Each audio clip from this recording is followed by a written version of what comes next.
I got his private message early yesterday morning.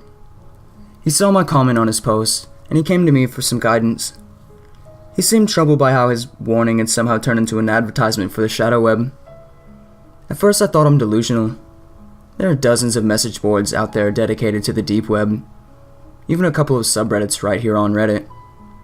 And still this guy is acting like he was solely responsible for leaking the deep web.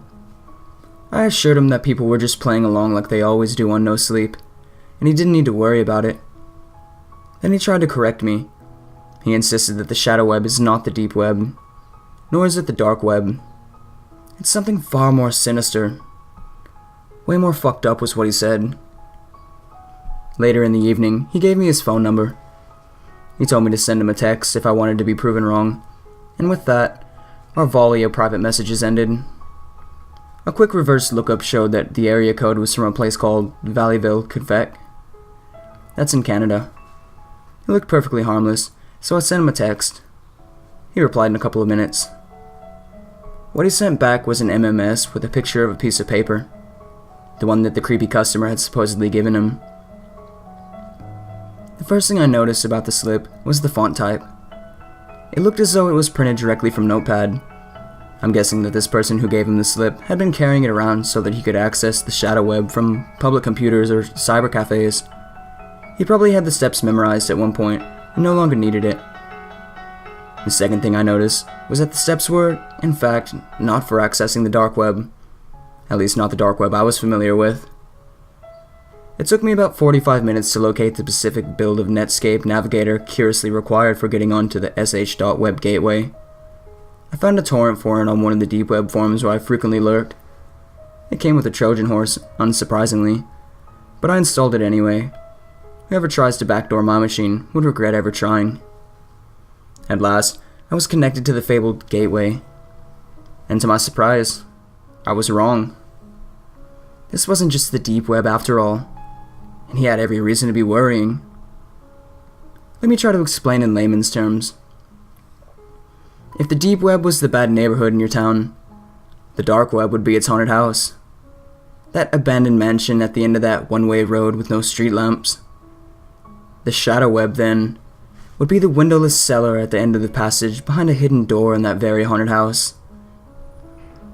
Before I go on, I wanted to clear something up. When I left the comment on the original post, I mentioned that I frequently visited the dark web, and somebody left a comment calling me a monster. I'm not. I don't go there to look for scam victims or to distribute kiddie porn. I go there to find those who do.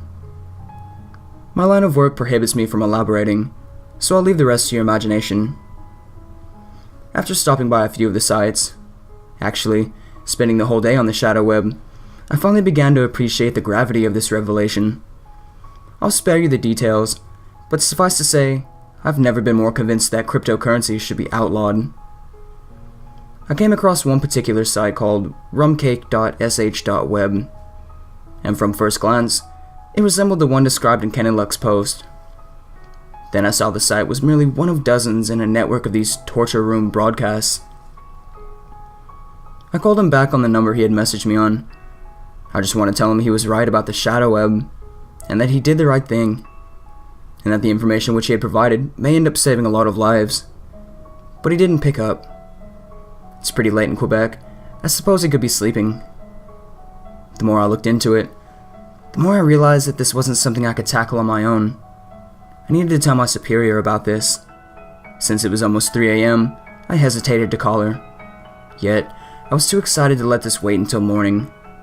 So I sent her an IM, telling her about the big fish that I needed help with reeling up. She immediately responded with, "Call." The conversation that ensued was rather shocking. In short, our agency did know about the existence of the shadow web, but no leads had ever turned up on how to actually get in. Until now. Kenneluck's post here on No Sleep had violated the shadow web's code of silence. On top of that, he was careless enough to use his regular Reddit account. There are some people who are probably very upset by his expose of the sh.web. From what I was told, his life is in danger. Being somewhat of a rookie at the organization, I've been advised to stay out of this investigation. My boss warned I too might end up with a crosshair on my head if I didn't take proper measures to conceal myself. It's 5 a.m. now.